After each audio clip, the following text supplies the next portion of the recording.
সন্তানের সাথে যেটুকু না থাকে আমি গরুর সাথে সাথেটুকু বেলা আমি থাকি। এই গরুটার ভিতরে কোনো ভেজাল জিনিস খাওয়ালে আমার গরুটা টিকবে না, এই গরুটা আমার স্টক করতে পারে।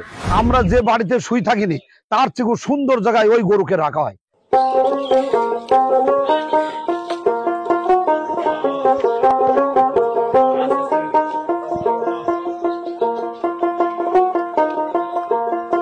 কোরবানি ঈদ সামনে রেখে রাত দিন এক করে 3 গরুর পরিচর্যায় সময় পার করছেন জয়নাল ঝর্ণা দম্পতি।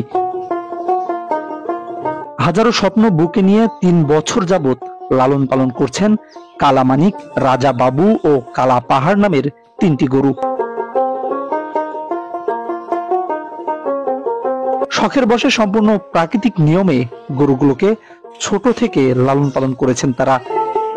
সম্পূর্ণ প্রাকৃতিক ভাবে খাবার খায়, যাতে গরুটা 2-3 বছর লাস্টিং করতে পারে। এই গরুটার ভিতরে কোনো ভেজাল জিনিস খাওয়ালে আমার গরুটা টিকবে না, এই গরুটা আমার স্টক করতে পারে। এই জন্য এইসব গরু, এই যে আমার পাশে দাঁড়িয়ে আছে, গরুগুলা একদম শান্তশিষ্ট ভাবে, এই গরুগুলা নড়বেও না, একটা মশা পর্যন্ত তার গায়ে কোনো খুঁত নেই। আমার সন্তান যারা ছোট থেকে মানুষ করে, হাতে করে খাওয়ানো, গোসল করানো, তাকে সব করা, ছোট থেকে নিয়ে এসে তাকে 3 বছর ধরে পুষছি। ছোট থেকে বড় করছি, বড় করার জন্য খুবই কষ্ট করতে হয়, তারপরে গরুগুলা বেচলে আমার খুব কষ্ট হবে। প্রান্তিক খামারি জয়নাল আবেদিন মেহেরপুর সদর উপজেলার আমঝুপি ইউনিয়নের হিজুলি গ্রামের মিনাপাড়ার বাসিন্দা। বসত বাড়ির সাথেই আলাদা ঘর করে গরুগুলোকে লালন পালন করেন তিনি।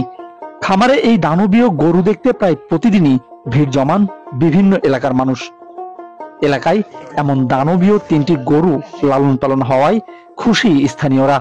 সে সাথে এবারের কোরবানির ঈদে গরুগুলোর ন্যায্য মূল্য পাওয়ার আশা সকলের। এত সুন্দর একটা গরু আমাদের গ্রামে তৈরি করেছে আমাদের জয়নাল ভাই, তো আগেও আমরা দেখিনি, এই সর্বপ্রথম আমরা দেখলাম যে এরকম দানবের মতো 3টা গরু তার তৈরি হয়েছে।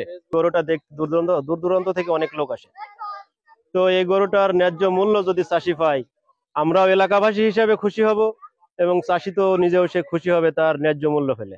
এক একটা গরুকে সে যে হারে খাওয়াইছে, আমরা যদি তার আল্লাহ যদি তার বুক মানে তাকাই, একটা ছেলে মানুষ করতে যেরকম কষ্ট হয়, ঠিক গরু মানুষ করতে ওইরকমই কষ্ট হয়। তো আমার বয়স থেকে আমার বাড়ি মিনি পাড়ায়, তো এই এত বড় হয়ে আমি আরাম গরু আমাদের পাড়ায় দেখিনি, কিন্তু ওই প্রবাসী ভাই যে মনের খাইশ পুরা করি এত কষ্ট এত রিস্ক নিয়ে ওই গরু পোষার জন্য সে চেষ্টা করেছে।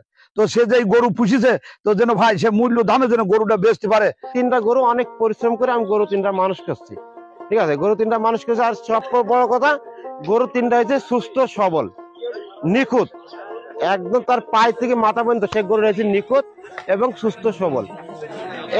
এটা হচ্ছে সাইওয়ালের কর আছে, এটার দাম দিছে আমি 12 লাখ টাকা, ঠিক আছে। কারণ আমার কথার সাথে যে গরুটা হাইট, আমার মাথার উপরে উঁচু গরুটা, ঠিক আছে, ঘাড় উঁচু করলে আমার মাথার উপরেও আধা উঁচু লাগে।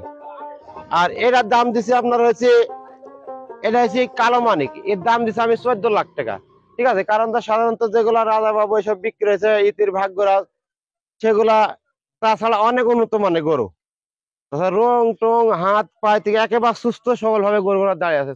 এখানে আমার রাজা বাবু এখানে দাঁড়িয়েছে, রাজা বাবুর দাম দিচ্ছে 10 লাখ টাকা। এখন এরপরেও আমার আলোচনার সুযোগ আছে, একদিন সে এক দ্বারে কোনো দাম গরু বিক্রি হয় না, সেই হিসাবে কোনো ভালো ব্যক্তিদের চাই আমার গরুগুলা বাসায় আসলে তার সাথে দাম দর করে আমি গরুগুলা হয়তো বিক্রি করবো, সেজন্য ভালো একটা জিনিস কুরবানিতে উপহার দিতে পারে, সে সুস্থ সবল একটা গরু উপহার দিতে পারে। মানুষের টাকা কিছু না, টাকা আছে হয়তো একটা জিনিস পোষার ক্ষমতা নেই, যার টাকা নেই সে হয়তো চেষ্টা করে একটা জিনিস ভালো কিছু একটা উপহার দেয় মানুষকে।